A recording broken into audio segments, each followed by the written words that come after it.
नमस्कार विपुल जी। नमस्कार नमस्कार। आपके संग यहाँ पर आश्रम में आए हुए हैं, कुछ भगवा कपड़ा पहने हैं महाराज जी यहाँ पर। तो आप एक चीज़ की पूरी जानकारी दीजिए, एक दीक्षा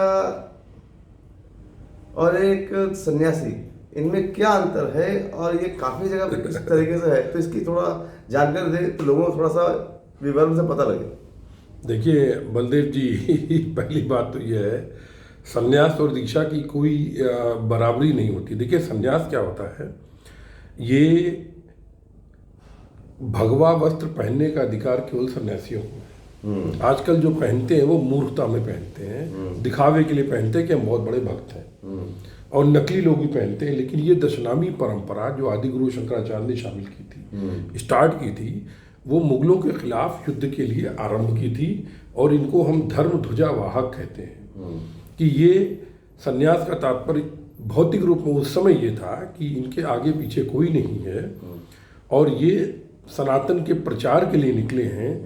हे जगत के लोग, तुम इनकी सहायता करो, क्योंकि ये हिंदुओं को एक करने का काम करते थे पहले। लेकिन सनातन जो होता है, इसकी जो पद्धति होती है, इसमें जो व्यक्ति संन्यास लेता है वो अपना खुद का अंतिम संस्कार भी करता है और तब उसको नया नाम दिया जाता है। तो नॉर्मली जिनके नाम के आगे स्वामी लगा होता है, जैसे स्वामी चेतन विलास तीर्थ या स्वामी विवेकानंद, तो जब स्वामी आगे लगता है तो वो लगता है केवल सन्यासी के नाम के आगे लग सकता है और कहीं नहीं लग सकता है।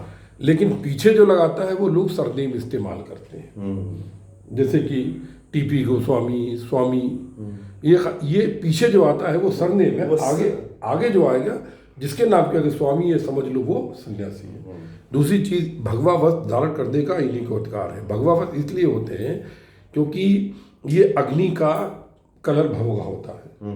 अग्नि का मतलब ये जिसकी सारी भावनाएं अग्नि में जल के भस्म हो चुकी हैं भौतिक रूप में। और दूसरी चीज ये भी कि जब कभी देव दर्शन होते हैं तो उसके पहले कुछ इसी तरीके का पीला भगवा प्रकाश दिखाई देता है, उसके बीच में ईश्वर की जो भी आकृति आएगी वो दिखती है।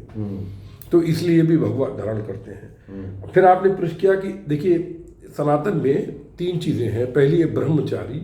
ब्रह्मचारी जो होते हैं ये होते हैं जो आज भौतिक रूप में जो विवाह नहीं करते हैं, और ये दो प्रकार के होते हैं, एक होते हैं नैष्टिक ब्रह्मचारी, एक होते हैं ब्रह्मचारी, आजीवन ब्रह्मचारी। आजीवन ब्रह्मचारी जो होते हैं बचपन से ईश्वर की ओर प्रवृत्त होते हैं, विवाह इत्यादि नहीं करते हैं और ईश्वर की जगत की सनातन की सेवा करते हैं।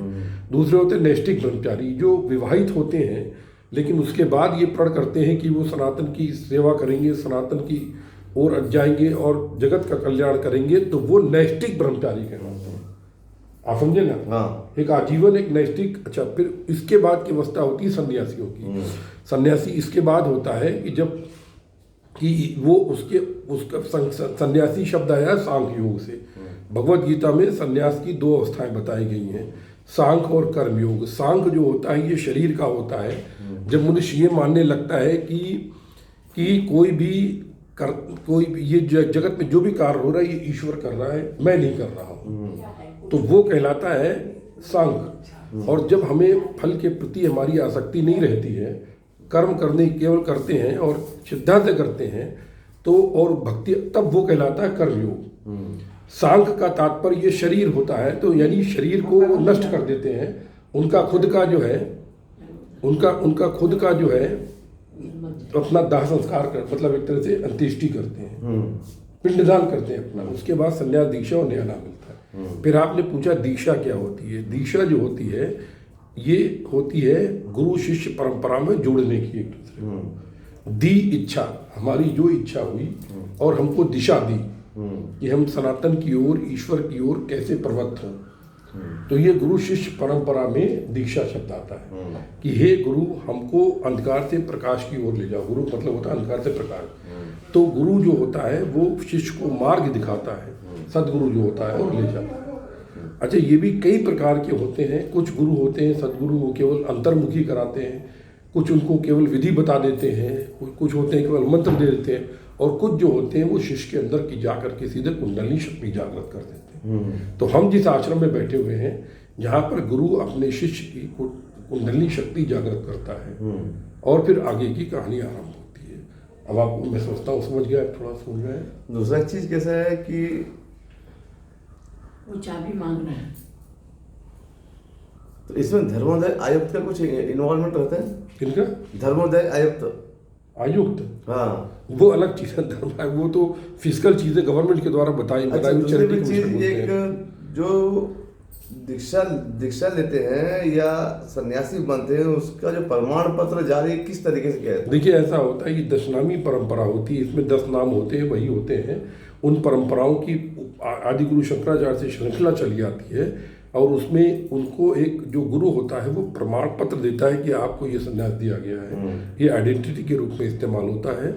और जिनके पास ये संन्यास एक विधिवत एक परंपरा है, जीवन शैली है, इसमें भी सर्टिफिकेट होता है जैसे आधार कार्ड होता है, ऐसे सन्यासी को भी लिख करके प्रमाणित किया जाता है कि ये इस जगह पर संन्यास लिया है। तो उसका प्रमाण पत्र कोई मतलब पूछने का अधिकारी बन सकता है कि नहीं, भारत सरकार का उससे मतलब नहीं है, उससे सनातन की जो रजिस्टर्ड संस्थाएं हैं, जो अखाड़े हैं, उन अखाड़ों की ओर से, उन जो आश्रम रजिस्टर्ड है उनकी ओर से प्रमाण पत्र दिया जाता है गुरु का, जिससे दीक्षा लेती है। ठीक है, आम नागरिक अगर कहीं समझो जिस तरीके से अभी है, अगर कोई उनसे पूछना चाहे तो अपना शो कर सकते हैं? शो कर सकते हैं, शो कर सकते हैं। धन्यवाद जी। चलिए, नमस्कार। ओके।